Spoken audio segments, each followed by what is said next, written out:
Rose TV 24. Enjoy by listening to the Holy Quran. আল্লাহর প্রশংসা করে করে কোনোদিন শেষ করা যাবে না। এজন্য কখনোই যেন অভিযোগ না করি আল্লাহর কাছে, কমপ্লেইন যেন না করি। Instead of complaining we should praise more and more. বেশি বেশি প্রশংসা করতে হবে, অভিযোগ করা যাবে না। অনেকের অনেক দুঃখ, অভিযোগ, জাল্লা আমারে এটা দিল না, ওইটা দিল না, আমার পাশে সে বড় হয়ে গেল, ও চাকরি পেয়ে গেল, ও ব্যবসায় উন্নতি করলো, ও ভিসা পাইলো, আমি পাইলাম না। আফসোস, ও আফসোস করতে করতে মরবে, ঠিক কি না? আর প্রশংসা যে করবে তাকে নেয়ামতের বাড়ি ধারা আরো বাড়িয়ে দিবে কে? এজন্য আফসোস করব না প্রশংসা করব, অভিযোগ করব না শুকরিয়া করব। আল্লাহ অনেক দিয়েছে, ঠিক কি না? আপনারা শেখ সাদি রাহিমাহুল্লাহর নাম শুনে থাকবেন। বালাগাল উলা বিকামালিহি কাশাফাদ দুজা বিজামালিহি, এই কবিতা লিখে উনি বিখ্যাত হয়েছিলেন।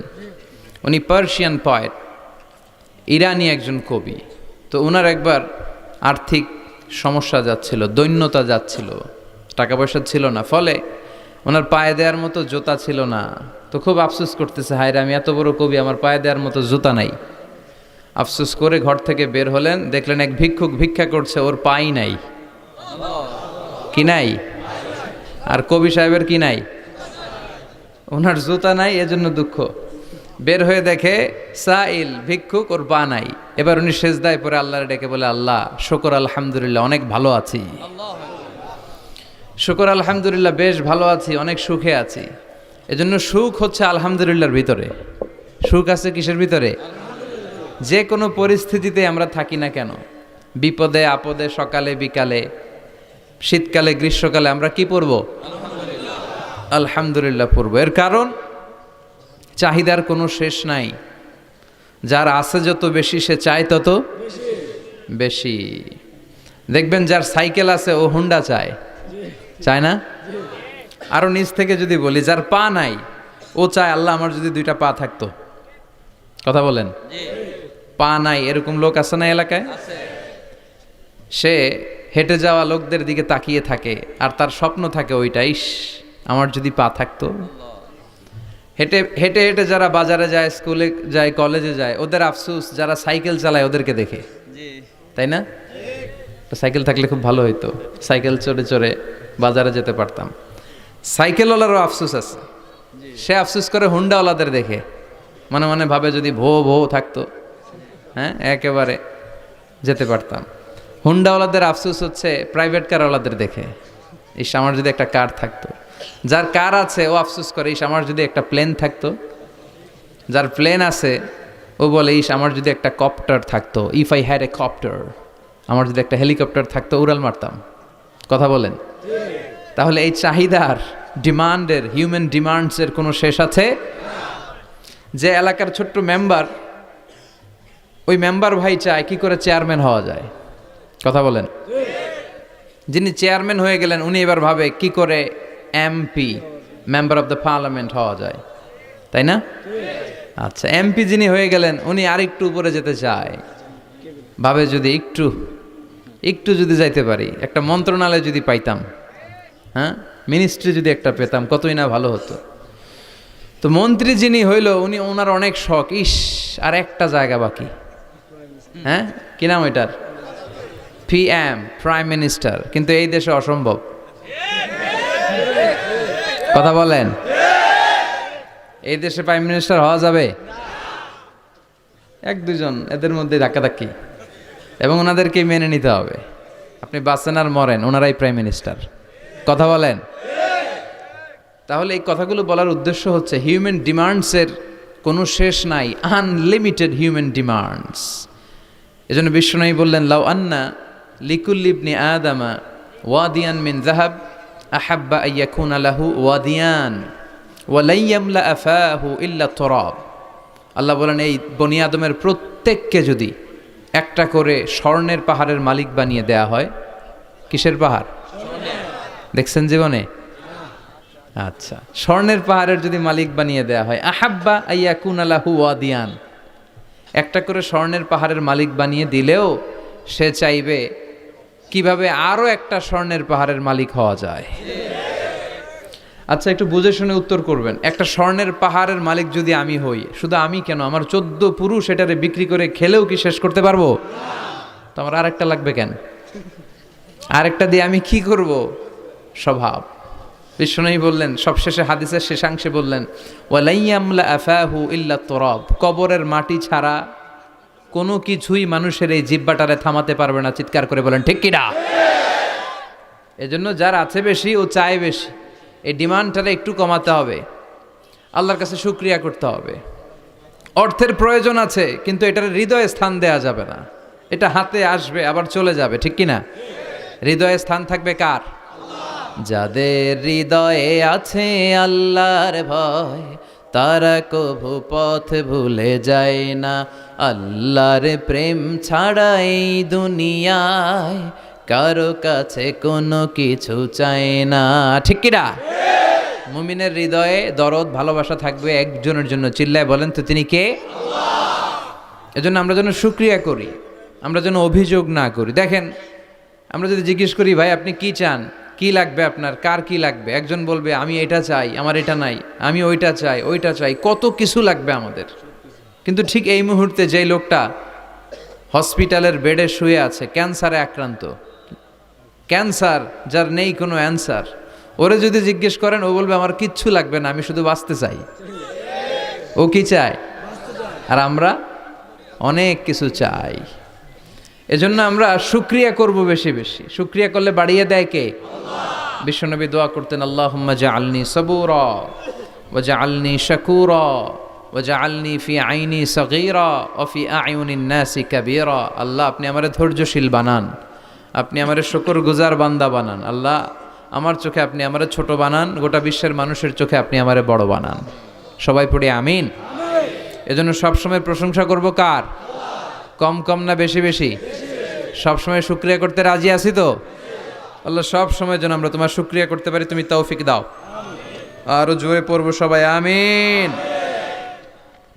আড়াইবাড়ি দরবার শরীফের পীরে কামেল আল্লামা মোহাম্মদ গোলাম হাক্কানি রাহিমাহুল্লাহ, আল্লাহ ওনার কবরটাকে তুমি নূর দিয়ে পরিপূর্ণ করো। আল্লামা মোহাম্মদ গোলাম হাক্কানি রাহিমাহুল্লাহ কমপ্লেক্সের শুভ উদ্বোধন ও তাফসিরুল কোরআনের প্রোগ্রাম। স্থান হচ্ছে মেটংঘর ভুইয়াবাড়ি প্রাঙ্গণ, থানা হচ্ছে বাঙ্গোরা বাজার, উপজেলা মুরাদনগর, জেলা কুমিল্লা। আপনারা শুনেছেন যে আমার দাদার বাড়ি এখানে মুরাদনগরে পরমতলাতে। আলহামদুলিল্লাহ, জীবনে এসেছিলাম কয়েকবার, খুব বেশি আসা হয় না। আমার জন্ম হয়েছে আবার ঢাকায়, ঢাকার ডেমরা থানায়। আমার জন্মের অনেক আগ থেকেই আব্বা মা ওইখানে থাকে, ফলে আমি হয়ে গেছি ঢাকাইয়া। ঢাকাইয়াও হয়েছি, আবার কুমিল্লারও রয়ে গেছি, মানে কুমিল্লাতে আবার বিয়ে করছি। এই যে আমার নানা শ্বশুর, পেশা বছর হচ্ছেন আমার নানা শ্বশুর। তো এই জন্য অনেকেই আমার পরিচয় নিয়ে খুব কনফিউশনে পড়ে, আসলে আমি কি কুমিল্লার না ঢাকার। আমি বলি দুইটারই, কুমিল্লাও আমার বাড়ি, ঢাকাও আমার বাড়ি। ঢাকা আমার জন্মস্থান, আর কুমিল্লা আমার দাদার বাড়ি। আজকের এই প্রোগ্রামের সভাপতি হচ্ছেন আল্লামা মোহাম্মদ গোলাম সরোয়ার সাঈদী, পীর সাহেব, আড়াইবাড়ি দরবার শরীফ ও অধ্যক্ষ আড়াইবাড়ি ইসলামিয়া সাঈদিয়া কামিল মাদ্রাসা। আমার মাথার তাজ, মুহতারামি ওয়া মুকাররামি, আমার প্রিয় নানা ভাই চমৎকার কথা বলছিলেন, খুব গুছিয়ে কথা বলেন, অল্প কথা বলেন, বেশি বলেন না, কিন্তু যেখানে বলা দরকার ওইটাই বলেন, যা বলা দরকার তাই বলেন, ঠিক কিনা? পীর হতে হলে এমন পীর হওয়া দরকার। অনেক পীরের নাম আমরা জানি, কাউকে ছোট করে কটাক্ষ করে বলছি না। আপনি আমার নানা ভাইয়ের কথা শুনলে দেখবেন যে গতানুগতিক যে পিরালি, এই পিরালি উনি করে না। কোরআন সুন্নাহকে আধুনিকভাবে মানুষের কাছে পৌঁছে দিতে চায়, জোর করে কাউরে মুরিদ বানাতে চায় না। ওনার কাছে মুরিদ হতে আসলেও উনি বানাইতে চায় না, আগে অন টেস্ট করে, পরীক্ষায় রাখে যে আপনি এই বাজে অভ্যাসগুলো ছাড়তে পারবেন কিনা, এগুলো করতে পারবেন কিনা। এবং নানা ভাই মনে করে ওনার হাতে হাত রেখে কেউ বায়াত হওয়া মানে ওনার রেসপন্সিবিলিটি অনেক বেড়ে গেল। উনি এই রেসপন্সিবিলিটি থেকে মুক্তি চায়, উনি বানাতে চায় না। তো এইরকম পীর থাকার দরকার আছে না নাই? যিনি আল্লাহর ভয়ে সব সময় তটস্থ থাকে। আল্লাহ তুমি আমার নানা ভাইকে ইসলামের জন্য কবুল করো, কোরআনের জন্য কবুল করো, নেক হায়াত দারাজ করো। কোরআন সুন্নাহর কথাগুলো তিনি যেমনভাবে প্রকাশ করে যাচ্ছেন, আমরণ যেন আপসহীনভাবে কোরআন সুন্নাহর কথা প্রকাশ করতে পারে। আল্লাহ তুমি তৌফিক দাও। আল্লাহর কাছে কামনা করছি যে অল্প কিছু সময় আমরা কথা শুনবো, সরাসরি কোরআন থেকে শুনবো, পড়ি ইনশাআল্লাহ। কোরআন থেকে কথা শোনার সবচেয়ে বড় একটা ফজিলত হচ্ছে এই কথার মধ্যে কোনো গোজামিল নাই, কোনো ভুল নাই, কোনো সন্দেহ নাই। চিল্লায় বলেন ঠিক কিনা? এবং কেউ কি এই কোরআনের ব্যাপারে কোনো সন্দেহ, কোনো ভুল, কোনো ইনকনসিস্টেন্সি প্রমাণ দিতে পেরেছে? পারে নাই, পারবেও না। This is the book whereof there is no doubt, no suspicion in it, and a guidance to those who are muttaqin. আল্লাহ বললেন যালিকাল কিতাব লা রাইবা ফি হুদাল লিল মুত্তাকিন। এটা এমন বই যে বইয়ে কোনো ভুল নাই, কোনো সন্দেহ নাই, এবং মুত্তাকিনদের জন্য হেদায়েতের গাইড বুক করে এই বইটারে পাঠালো কে? আল্লাহ। এজন্য এই বইটা আমরা বুক সেলফের একেবারে উপরের তাকে রাখবো, যাতে ধুলা বালি আর মাকড়সার বাসা এটা ময়লা হয়ে থাকে। হ্যাঁ, কোথায় রাখবেন? একেবারে হাতের কাছে রাখবো, হাতের কাছে রাখবো। পৃথিবীর সবচাইতে নন্দিত এই কিতাবটা আজকে সবচাইতে বেশি নিগৃহীত, উপেক্ষিত।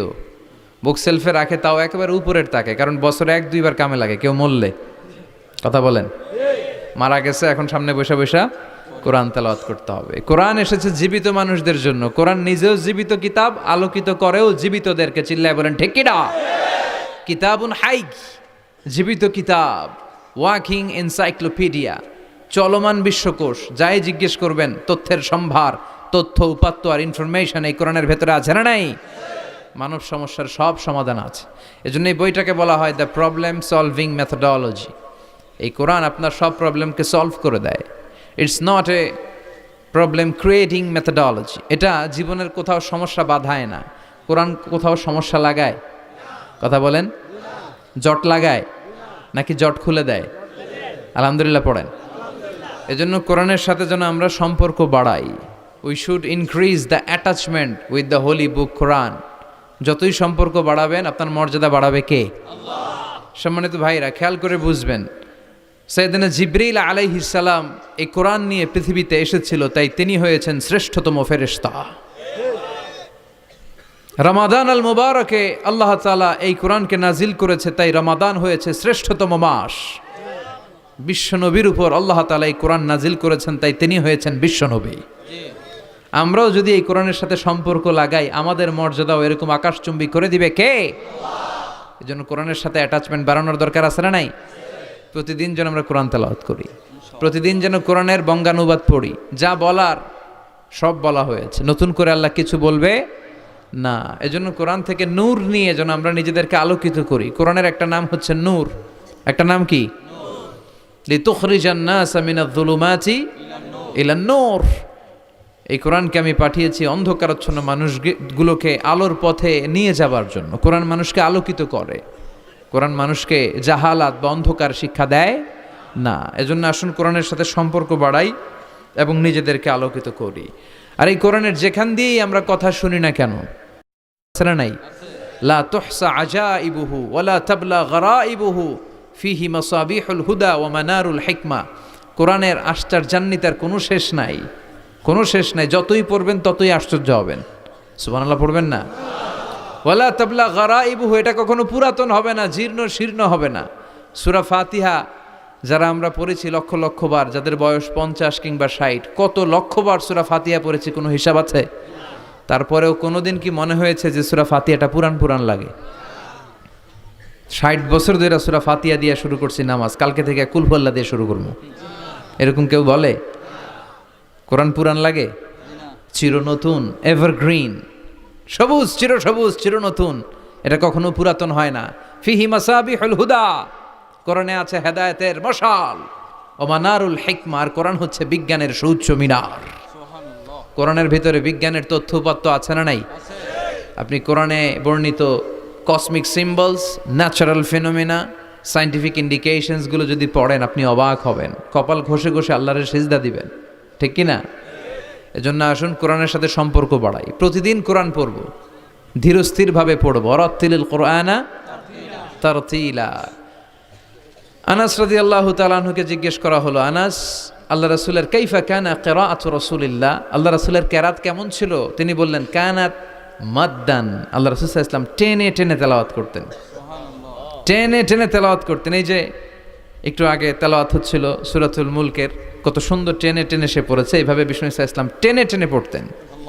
উম্মে সালামা রাদিয়াল্লাহু তাআলা আনহাকে জিজ্ঞেস করা হলো, কাইফা কানাত কিরাআতু রাসূলিল্লাহ ইয়া উম্মুনা, ইয়া উম্মানা, আমাদের মাতা, আমাদের প্রিয় নবীর তেলাওয়াত কেমন ছিল? উম্মে সালামা বললেন, কানা রাসূলুল্লাহ ইয়াকাত্তিউ বাইনা কিরাআতিহি আয়াতান আয়া, আল্লাহ রাসূল সাল্লাল্লাহু আলাইহি ওয়াসাল্লাম এক আয়াত করে থেমে থেমে কোরআন তেলাওয়াত করতেন। পড়েন সুবহানাল্লাহ। এক আয়াত পড়তেন, থামতেন, আবার আরেক আয়াত শুরু করতেন, আবার আরেকটা আয়াত পড়তেন, আবার থামতেন, আরেক আয়াত শুরু করতেন। প্রতিটা অক্ষর, প্রতিটা উচ্চারণ কেটে কেটে দেখা যেত, বোঝা যেত। চিল্লায় পড়েন আল্লাহু আকবার। আর আমাদের তেলাওয়াতের কি অবস্থা? তারাবির নামাজের কি অবস্থা? আমাদের ম্যাটন ঘরের কি অবস্থা? জাপানের বুলেট ট্রেন ফেল, ঠিক কিনা? কোন দিক দিয়ে আযাবের আয়াত যায়, কোন দিক দিয়ে জান্নাতের আয়াত যায়, কোন দিক দিয়ে সূরা ইয়াসিন গেল, কোন দিক দিয়ে আর রহমান গেল, কোথায় সূরা ইউসুফ গেল, কেউই টের পায় না। রুব্বা কারি লিল কুরআন ওয়াল কুরআনু ইয়ালআনহু, কোরআনের অনেক কারি আছে, তেলাওয়াতকারী আছে, আবৃত্তিকারী আছে, যাদেরকে কোরআন রহমত, মার্সি এন্ড ব্লেসিংস না দিয়ে গজব দেয়, লাআনত দেয়। আল্লাহ ওই ধরনের তেলাওয়াত থেকে তুমি আমাদের বাঁচাও। প্রচারের স্বার্থে চ্যানেলটি সাবস্ক্রাইব করুন। নতুন ভিডিও পেতে বেল বাটনে ক্লিক করুন।